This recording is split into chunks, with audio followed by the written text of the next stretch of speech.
Now that you understand the concept of daisy chaining the hotspots, you can now look at surveys in a different way.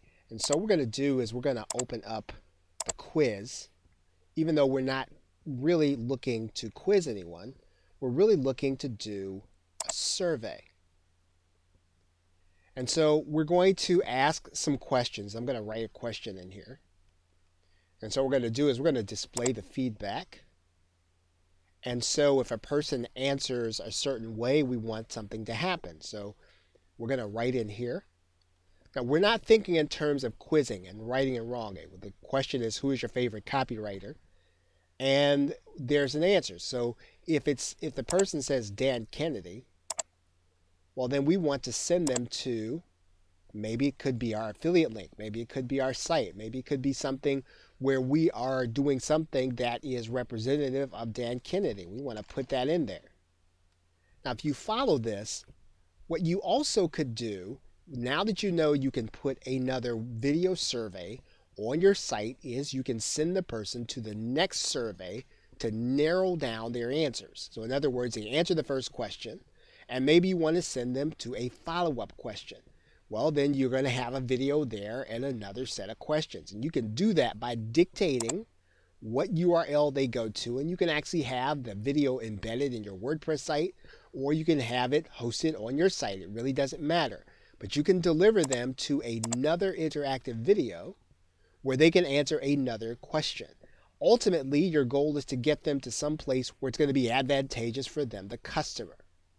Now, you want to be able to make sure that the viewers don't see their results. We do want to score the quiz though. Okay, now when all of these elements are where we want them, now we've got a survey there. We're going to send the person someplace. They're gonna see their feedback. And so now what we want to do is we want to start the processing. And when we get to this page in the production wizard, we know that quizzing is now available. It's now no longer grayed out. So what we can do is we're going to continue to go forward. And now we're going to produce our video. Now, one thing that we also get the opportunity to do is we get the opportunity to customize our quiz. Now, this is the table of contents section. We go past that, and we get to customize our quiz. And this is where we make sure that we're communicating the right things to our prospect, our customer, or our acquaintance. We want to make sure that our button says take a 5-minute survey or a short survey, and that we have niche-specific information in these spaces so that when they see our quiz, they are not unfamiliar with it, and it's going to make sense that they should want to take the survey in order to get something that you promised them. But you do have the opportunity to customize this information at the last screen before processing. And so once we process, we can either process as a smart player that we're going to host on our site, or we can back up and actually host this site on screencast.com and embed it on our website. We can do it either way.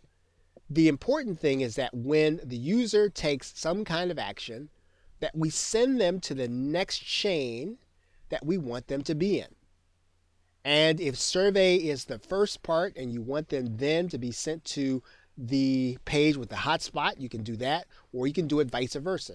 The point is that your interactive quiz or your interactivity can send people to web pages. That's the most important thing. So whether someone watches a video all the way through or they get to a certain point, you can ask them to take an action if they want to see the rest of the video. Okay, so with that, thanks, and I will see you in another video.